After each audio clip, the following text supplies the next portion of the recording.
Hello, everyone. Welcome to another Mysterious Galaxy virtual event. I'm Nick, the director of events for the store. Tonight we have echo. Let's see. I think that might be speakers and microphone cross contaminating, which for some reason sometimes in the green room it doesn't happen, but it happens when we go live. But tonight I have two wonderful authors. I have. I'm gonna. Thank you. We have two wonderful authors tonight. We have Samit Basu and SB Divya. Hello. So they're obviously Hello. muted until. um, so Samit is an Indian novelist. He's published several novels in a range of speculative genres, all critically acclaimed and best-selling in India. He also works as a director, screenwriter, a comics writer, and a columnist. In conversation, we have SB, a lover of science, math, fiction, and the Oxford comma, which I also love. She's the Hugo and Nebula nominated author of Machinehood, Runtime, and the short story collection Contingency Plans for the Apocalypse and Other Possible Situations. But tonight we are here to discuss Summit's Western release for The City Inside, and I love that cover. So I actually did read The City Inside, and I was telling both of them in the green room that I'm such a fan of this. If you love near future, dystopian, of course, a little bit of dystopia goes a long way. And what can be really our future if we continue down this rabbit hole of ignoring what's in front of us and seeing what's on the computer screen? That's what this is. And with a very interesting different culture perspective, because it doesn't happen in the United States, obviously. And for those who haven't yet purchased the book, if you hit the link below under the Buy the City Inside here, they'll take you to our website where you'll get not only the option to buy The City Inside, but we also have SB's books also listed on there. So you can get those if you haven't already too. And if you are subscribed to our Mysterious Galaxy sci-fi and fantasy book crate, this is going to be our June book that you'll be getting very shortly, about the 15th, 16th of this month. And not only do we have the book and some other goodies, but Samit has also written a very nice message to all of you. So I hope you enjoy that. Now I'm going to go ahead and disappear for now and leave it to these wonderful authors to take it away from here, but I'll see you all at the end of the program to say goodbye. See you in a bit. Thank you. And thank you, Mysterious Galaxy, for hosting us so much. Welcome, Samit. Are you excited about your book launch? Oh, you got to unmute, dude.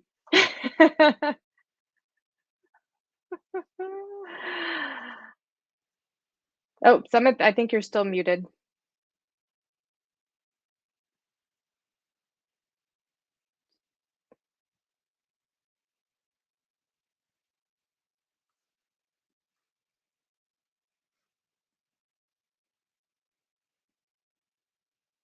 No.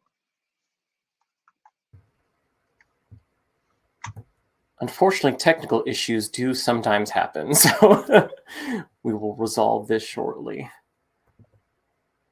Yeah, it's still showing the mute microphone icon for you, Samit. If you mouse over yourself, it should pop up a little thing to toggle it. Hopefully.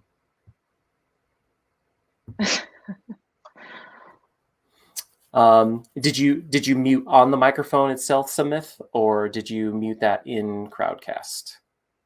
Your microphone.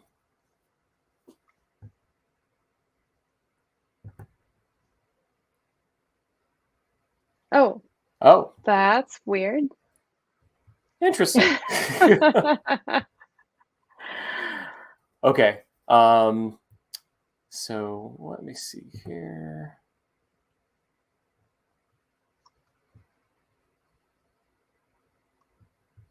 Okay, so what we might have to do, Samit, is disconnect you and then, yes.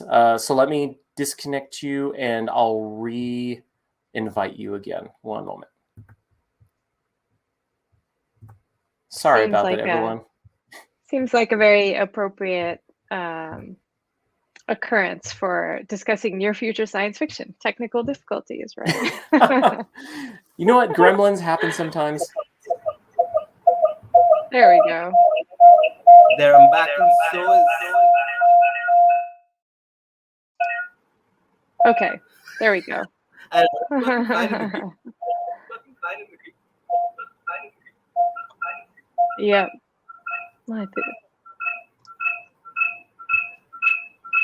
Samit, do you happen by chance have any headphones to use instead of the speakers?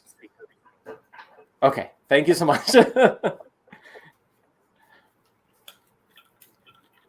Oh, those will look a lot better than my headphones. My headphones have like Hello Kitty ears on them, so very good. Not the ones I'm obviously wearing today, but my home ones. All right. Is this better? Oh yeah, that is Wonderful. much better. I figured some physical comedy would be the appropriate way to I start think out so, especially with technology. Well, it's a nice segue into my first question for you. Hopefully, the audience thinks so too, and that is, what inspired you to write this awesome near future story? What real life events? Because I know that usually is what shapes us as authors. And for a book like this, I imagine there was a lot of inspiration drawn from various aspects of reality. So, what personal things, what political things, what technological aspects brought forth the city inside for you? Right. Well, off the top of my head, I want to say that it was some kind of premonition I had about this exact last 2 minutes. Right. And the near future, back when I was starting being slightly troublesome. But on an actual note, I think this was a book I started around 5 or 6 years ago, and it was at a point where the pace of change of everything was already more than I could handle. And I was having this increasing set of anxieties and worries about the future, and the place in it of the people around me. And as usual, I think this is something all writers do, which is that whenever you're having any experience, you say, "Can I make a book out of this?" Which immediately led me to do things like chart out a speculative history of the next 50 years of the South Asian region, because that's the kind of thing you do.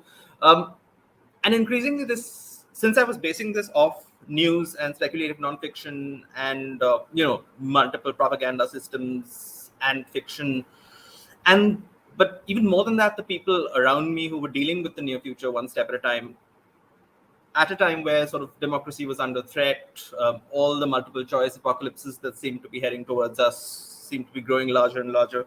So in this fun situation, the book became something which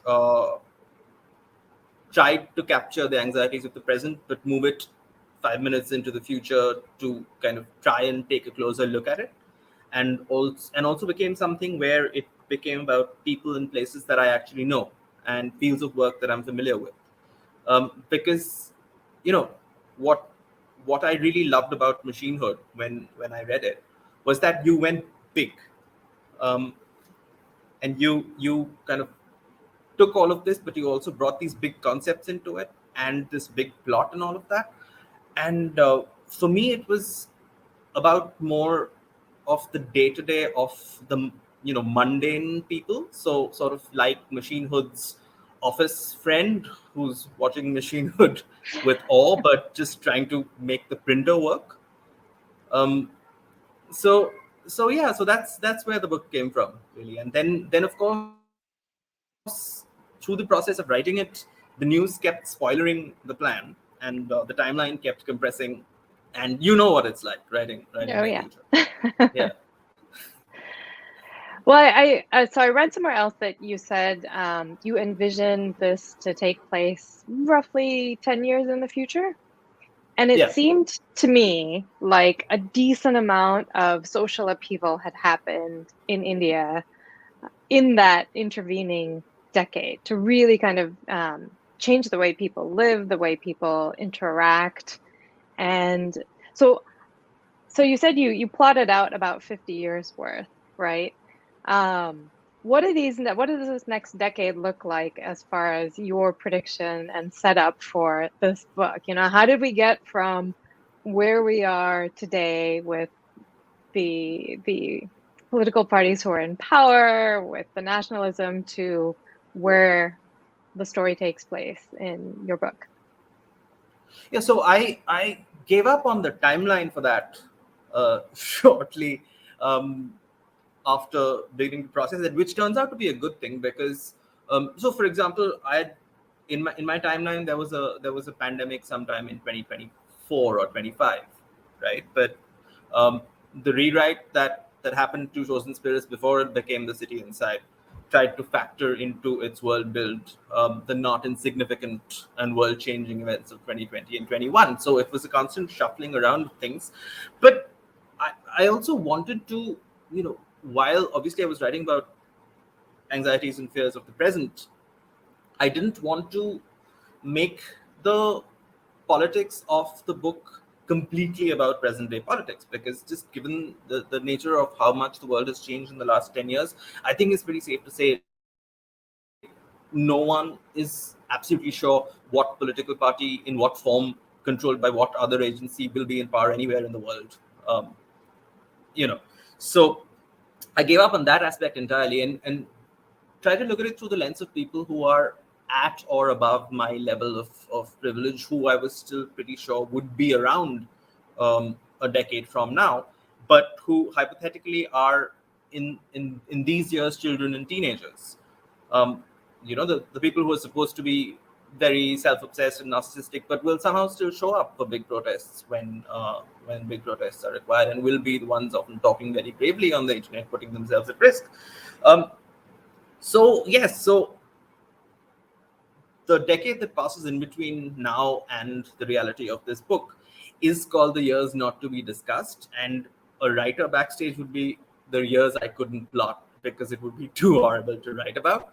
Um, but the confluence of we're in a heat wave in Delhi right now, for example. It's almost 8 in the morning, but it's ridiculously hot.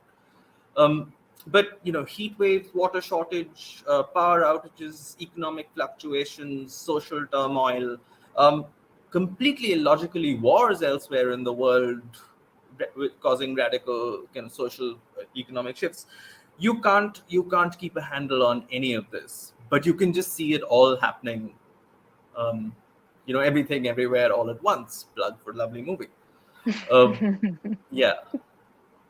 But on in the day-to-day life, I think I was working with tech that has already been invented, at least in prototype, or at least pitched by mega entrepreneurs, even if the actual thing hasn't been designed yet.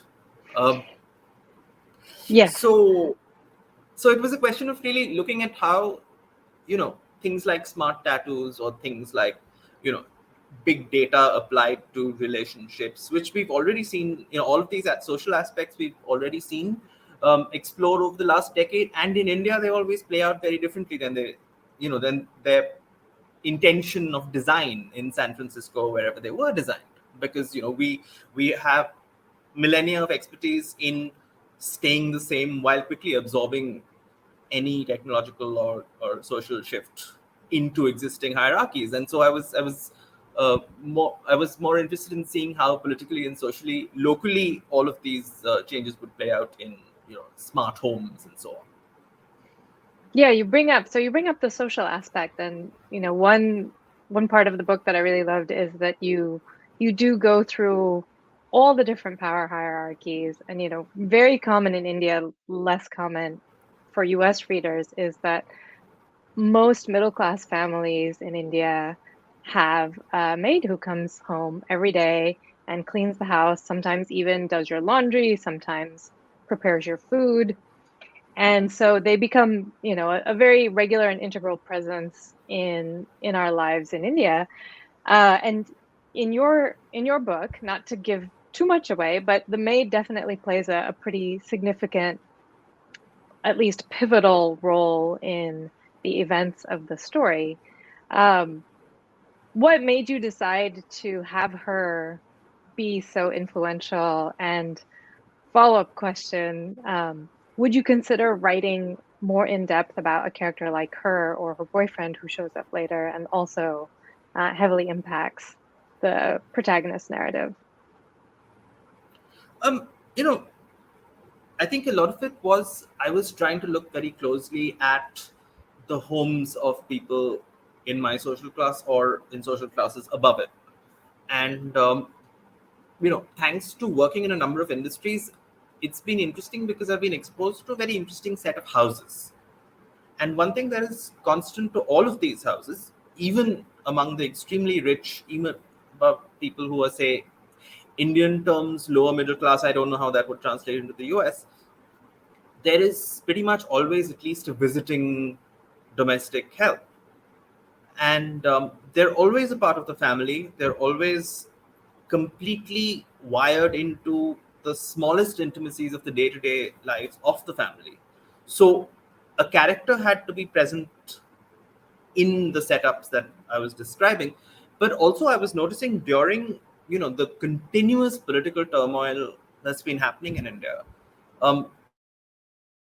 there is a very solid wall of silence between employers and employees in regard to what political party or what social movement anyone is actually supporting, because there is a tremendous mistrust of the employers along with a deep love for them and a deep sense of belonging and to the family, which depends, of course, on the treatment and the relationship between the employer-employee in question.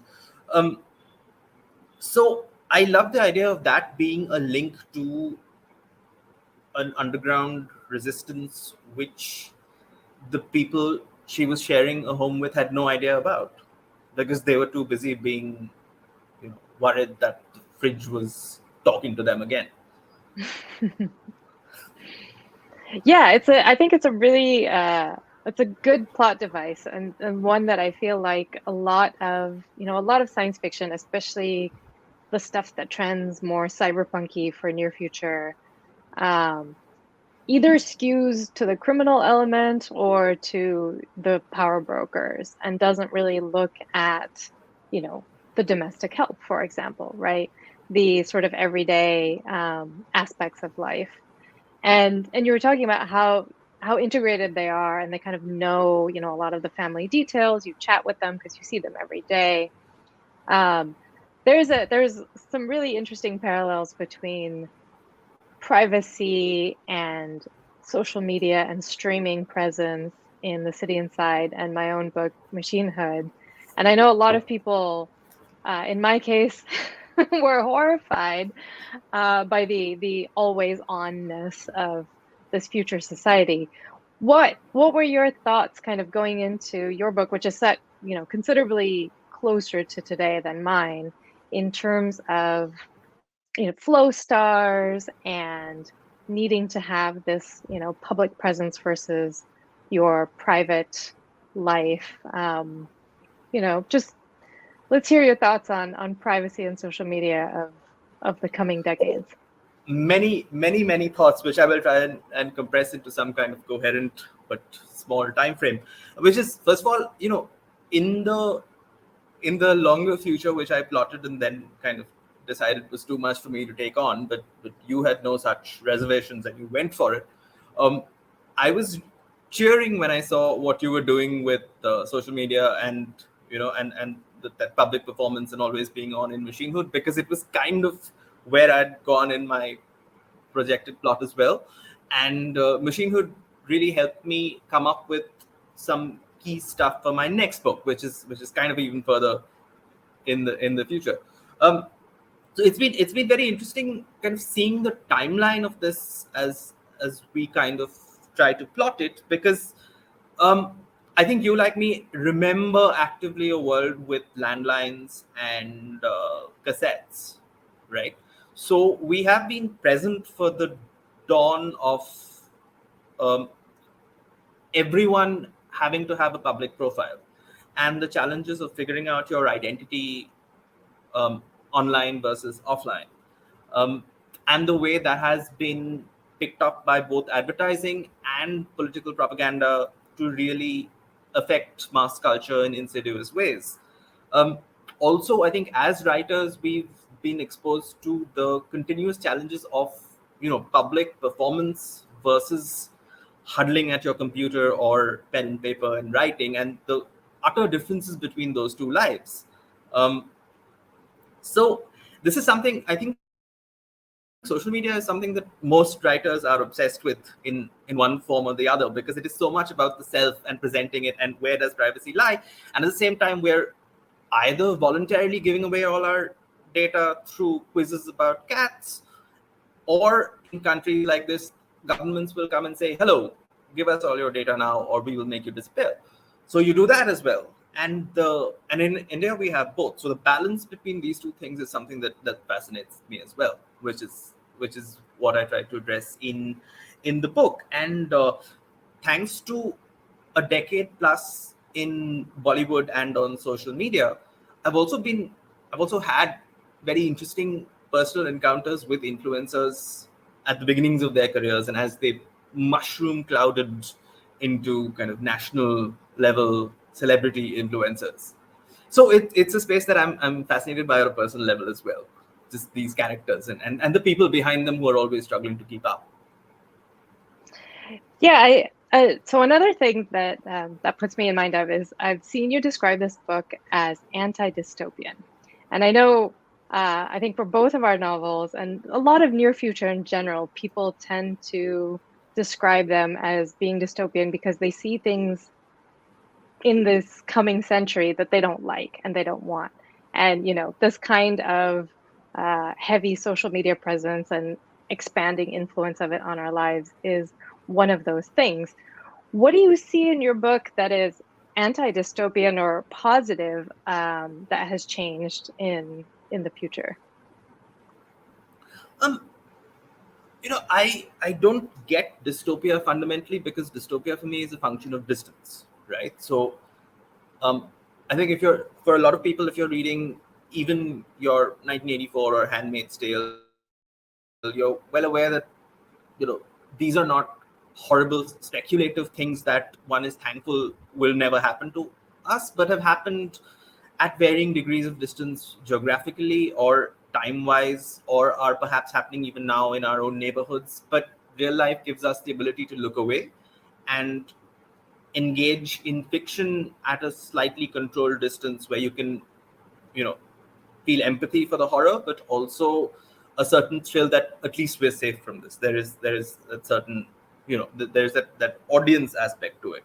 So for me, any book where fundamentally people manage to retain hope or move towards hope or find ways to cope with the worlds that they are presented in, and it feels to me like this book in many ways compressed itself to something which in a hero movie would be about 5 to 10 minutes, where the protagonist finds clarity of purpose, finds a way to overcome distraction, escape surveillance, figure out who they are, figure out how they can make a difference to the communities around them, how they can make their own lives. They find that balance between safety and actually making impact.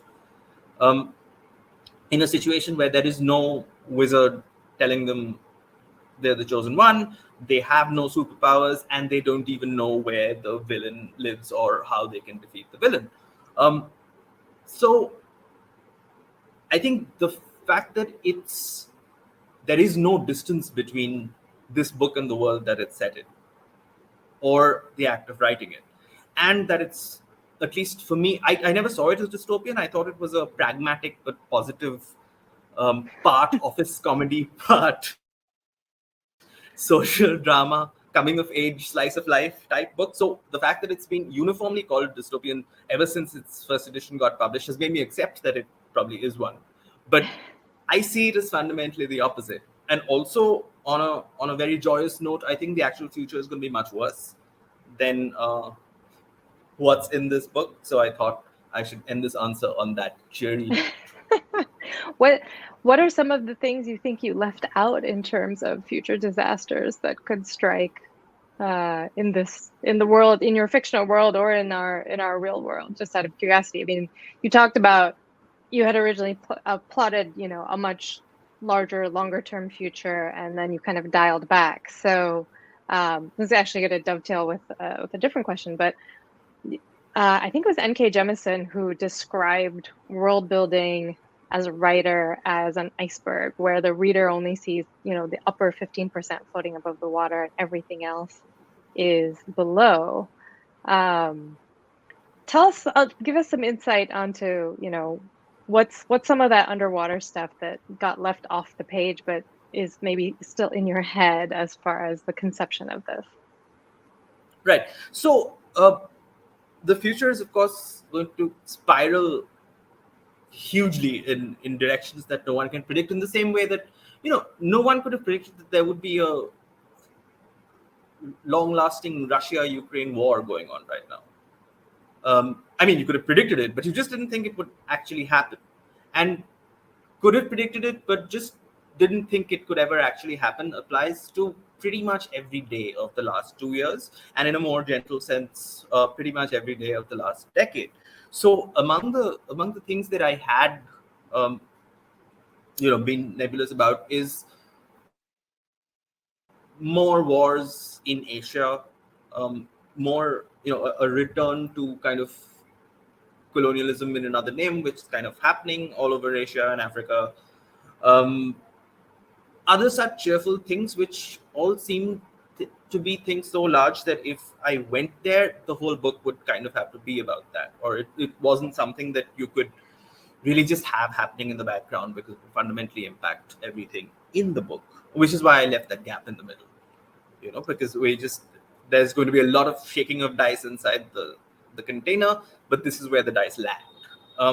So what I was reasonably clear I would arrive at in terms of the future of the rest of the world and the country and everything that we don't see, is that while it would not be clear at all who was actually running things, like whether it was the government or the oligarchs or some religious organization or the military or some combination of this or somebody in some other country, this information would not be clear to anyone who was actually living under the power of the situation. And that largely, and I think this is something that a lot of futurists have predicted, that there would be these vast sprawling city-states with fundamentally different cultures from one another, even if whatever the region was officially run by a country or a corporation or an algorithm, whatever it was. Effectively, you would have city-states with very, there would be global aspects, of course, but there would be fundamentally primary cultures that were defined by the power hierarchies of these city-states. Which is why, for example, I was able to transpose a lot of Bollywood behavior to Delhi. It's just, this is how it works here. It would work completely differently in any other city in India alone. Right. Yeah. So that segues nicely into a burning question. What were some of the changes you made between writing Chosen Spirits and writing The City Inside, and how much did you factor in your Western audience for those changes versus, as you were saying, real life events like the pandemic? Right. Well, I'm going to unfashionably squee about my publishers here, because Star.com is not only something where I love their list, but when you're in different spheres, you're always worried about different things. So, for example, in Indian publishing, I'm worried about explaining genre. In Bollywood, I'm worried about explaining logic. When the books are traveling to the West, I'm very worried about explaining India. Right. So one of the things I feel very nervous about is how much cultural explanation will be required in any work. And I don't think I ever told them about it, but when Sana Ali Beradi and Roshi Chen, and before that by agent Diana Fox, they didn't want or need any. They just completely got it in a way that filled me with great joy and hope, because this was also a book that was written completely outside my comfort zone, and I had no idea how anyone else would really see it, because I'd been optimistic about, hopefully it'll be universal the more local I make it, hopefully it'll be relatable the more more specifically personal I make it. But in the end, you never know whether that's going to work. So I was absolutely delighted and grateful when it did. So there weren't any switches in terms of make it relatable to an American audience in the book. There were some structural realignments which I consider improvements. I just hadn't seen them in the years because which the editors brought it to it. And then I personally decided to go for overkill and do a lot of world realignment for 2020 and 21 in the world, in the backstory, a little bit in the characters as well. Awesome. And so it's always one of those situations where I go in thinking I'll cut text and then I add 10,000 words, which is what happened. I have that problem too, but usually mine start out very lean, so I need to add the 10,000 words anyway. I was gonna actually, okay. They just popped it into chat, but just a reminder to our audience to go ahead and put questions in the Ask a Question box. And I'm mentioning that because there is a question in there that was also on my list, which is, when we're writing near future, and we're considering all these weighty, potentially terrible things or wonderful things that may or may not happen, it gets kind of challenging when the real world either starts converging with what you're writing or is just kind of a terrible tragedy happening all around you. How did you manage to write, through the pandemic and work on pulling these very sort of immediate things that we're going through into your manuscript? That's such an interesting question because it's really something that every writer in the world has been struggling with, right? Because no one anticipated how much it would affect them, even apart from the logistics of anything, just at an emotional level, dealing with the impact of going through something like this. I have to say, because everything here is so interconnected, my life changed less than the life of anyone else I knew, because I had a roof on my head. It was already, when it became available, I was used to getting food from outside. And so very little about my physical day had changed compared to the lives of other people. The Indian edition came out, I think, a month into the pandemic. So, which was a very good thing in terms of, not feeling any pressure of expectation about anything that happened to it. Because, the whole world was in just a complete chaos. So I didn't even know how to feel about having a book out in it. But people read it, which was great. Working through the pandemic was easier for me, I think, because there was stuff to be excited about. It started with the book being released. I found I was able to cope reasonably, but I think the crash is the downward slump or crash is going to come now after this book release. I think I might just completely space out for some time because I have been pretty wired for the last 2 years on a fairly continuous basis.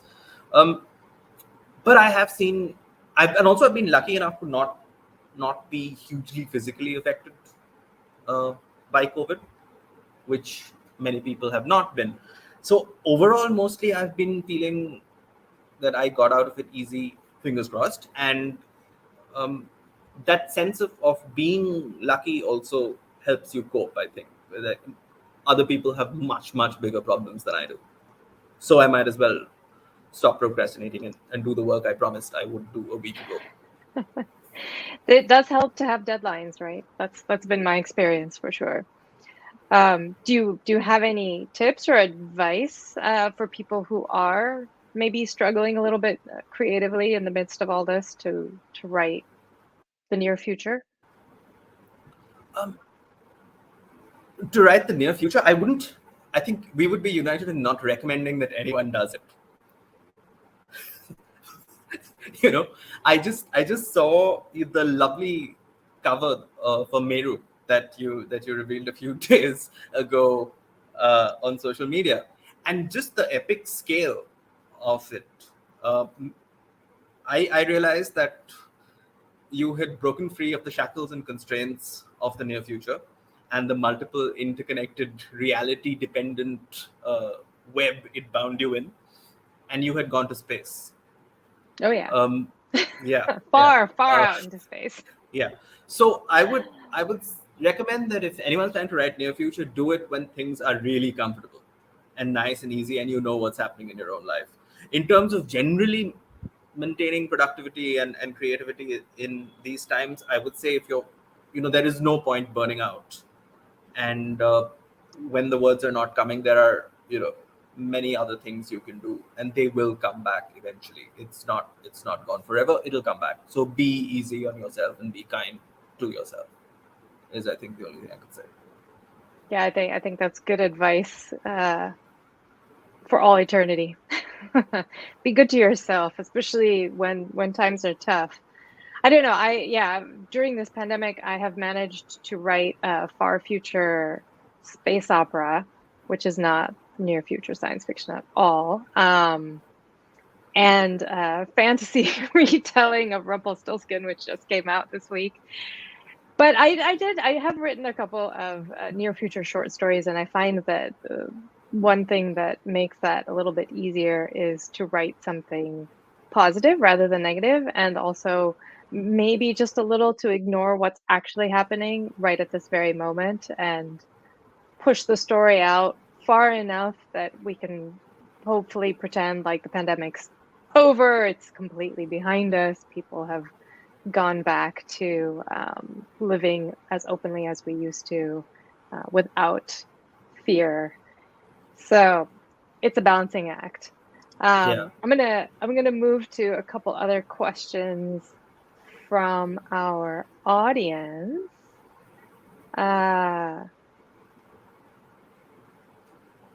Okay. This is a very specific question for you. You mentioned at times that you cut a certain amount of words and added another 10,000. Was there a supporting character that changed from the initial outline to your final draft? Not really, in the sense that every character got recalibrated because now there had been a pandemic that they had survived a decade ago, but the images of which in their neighborhood fundamentally changed them. So in a sense, every character changed a bit, but the overall framework kind of stayed the same. This was also a book that I had been rewriting continuously for 5 years, trying to just stay atop the continuous and unfair spoilerings of real-world traumatic events on my attempts at a well-designed plotline, and ultimately just surrendering to the fog and let my characters wander around in it as well. So, in effect, no, I think the characters more or less stayed the same. What's your process like in general? I mean, you've been writing books and other media for quite a while now. Has how you Forever. write changed, over the years at all? Have you arrived at some sort of asymptotic stability, or is it still different for every book?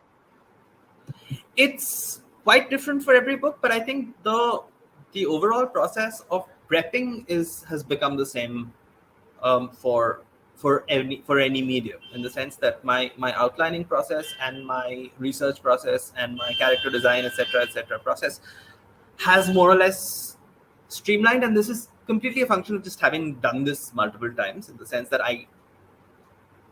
with this book that failed entirely because I did over prepare a great deal in terms of world build, but normally I now know how much of my notes I'll end up actually using, which saves time because I try and avoid spiraling down into months of reading about a thing that will only be a couple of paragraphs in chapter 7.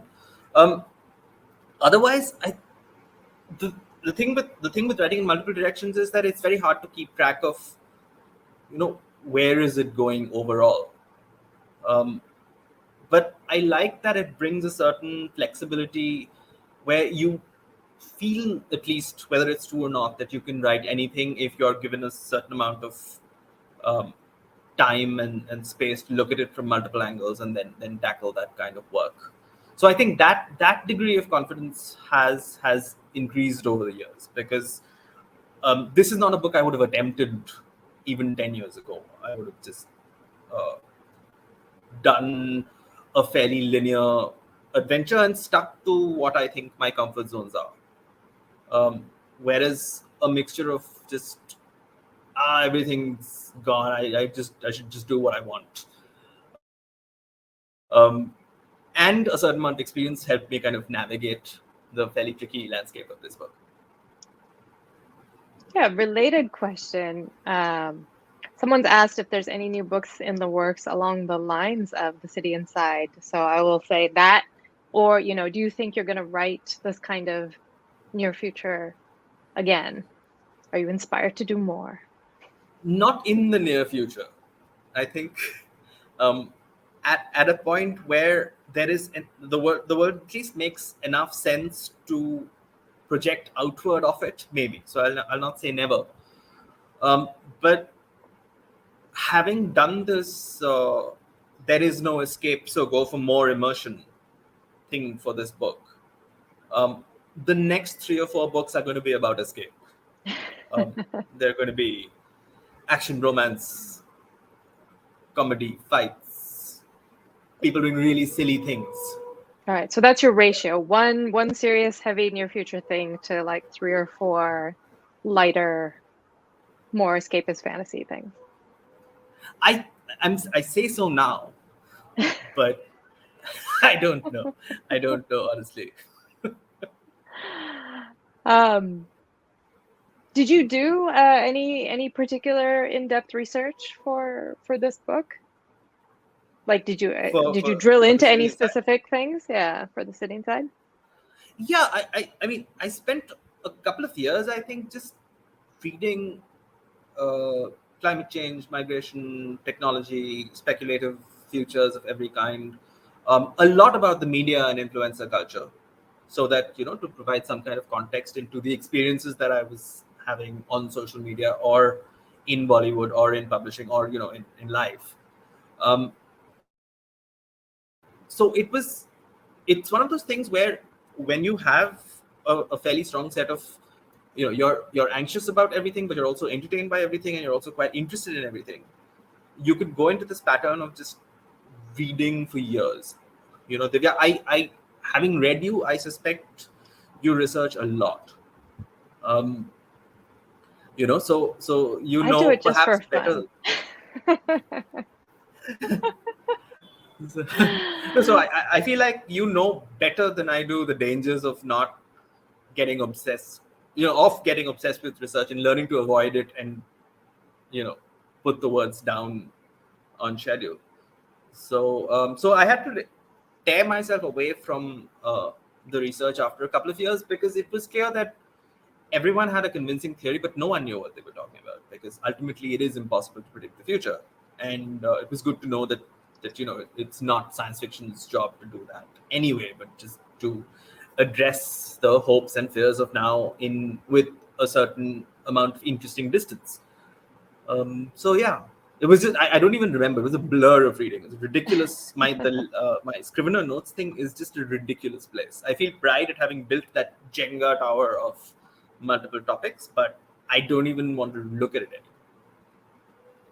It's awesome. Now, for me, the research is often the fun part, and I regularly read science and technology news just because I'm interested. But often, yeah, it can feed nicely into near future or even far future science fiction. But it's way too easy to kind of just disappear into some esoteric but very, very fascinating topic that ultimately is not going to impact your story at all. But I feel like it's a privilege as a writer to have the time to do that and to kind of go anywhere with the things that we look into. I'm going to grab a couple more audience questions. What was your favorite scene or moment in this book? This is not going to sound exciting at all. There's a meeting where so I decided fairly early in that the battlegrounds and the action scenes for this book would be meetings, where vast assumptions, most of which were absolutely wrong, would be made about culture and people and humans and society, and presented in its kind of most brutal, crystallized, one-line form to a couple of hapless but well-intentioned and fairly narcissistic influences in the room. So there's this chapter in the middle where the corporate overlords of the Flow Stars try to determine the future career of the celebrity influencer and his very hassled manager, editor, producer, who's the protagonist of the book. And in doing so, lay down in their most horrible form a lot of the feedback I've got over the last 20 years and a lot of the terrible assumptions that people have made about, culture globally in India, what people want, the thing where they, in the near future, where they will try to completely take a person's identity and own it so that they can control their virtual characters, even if the person has taken off or, run simulations or deepfakes or whatever. So that chapter was personally very exciting for me because there was 2 decades of rage in the creative industries and this country, which managed to go into a conversation which for me was a fight scene, and also in a suitably meta-esque backdrop of people wearing togas on a beach, which I enjoyed very much. That's awesome. So that's the heart of truth in this book, in that chapter, it sounds like. So a related question, was there anything left on the cutting room floor, so to speak, that you wish could have stayed in the book, but that you had to take out in service of making it good as a story? On the cutting room floor, there was a lot, because for me, one of the things that I wanted to do was, so for example, I love Black Mirror, but Black Mirror has that space where it can be very clean in the sense of we focus on one horrible thing at a time. So you go through this arc of, oh yeah, this tech is wonderful, oh no, it's terrible, our lives are ruined, and either you escape or you survive or you're defeated in the end. But I was trying to imagine this as 15 Black Mirror episodes and you're in them all at the same time, because that's what life is like. So it was very multi-directional research, and what I'd planned to be the next segment of the story involved relationships that were, the interface between virtual and real, the whole going through social classes and identities with filters. But it would have been too much of a segue out of the arc that I was putting together from this book. So maybe it'll become a short story or a novella somewhere down the line when I can steel myself to face the near future again. That would be awesome. You should totally do that. Thank you. All right. Here's an interesting one that I think a lot of global authors writing in English would relate to this, not just for Hindi, but in any non-English language. How do you transcribe or convey the essence of words and phrases in Hindi to the English setting of your book, or do you even bother to try to do that? This was an interesting one, and normally in previous books I've not bothered about it, in the sense that my primary thinking language is English, with Bengali a close second. I absorb well in Hindi. I don't project well in Hindi at all, because Hindi is a gendered language, and so my translation from Bengali to it is always apparently hilarious to everyone, which made directing a film in it quite an interesting process. Anyway, what I wanted to say was that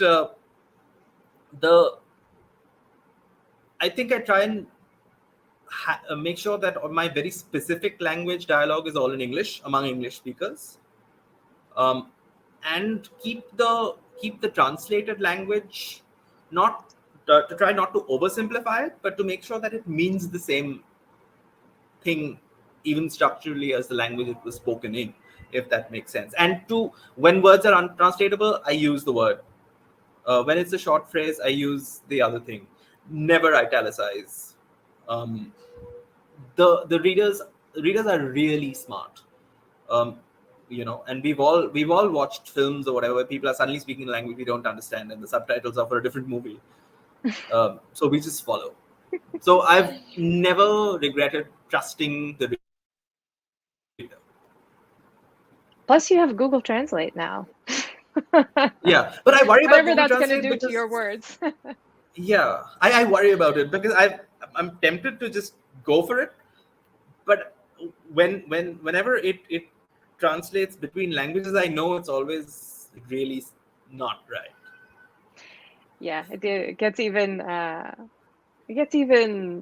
more interesting when you start using dead languages, or I shouldn't say it's not completely dead language, but I was using classical Sanskrit words for my chapter titles in Meru, and I had the copy editor was plugging them into Google Translate to double check my English translations, and I was using a completely different site.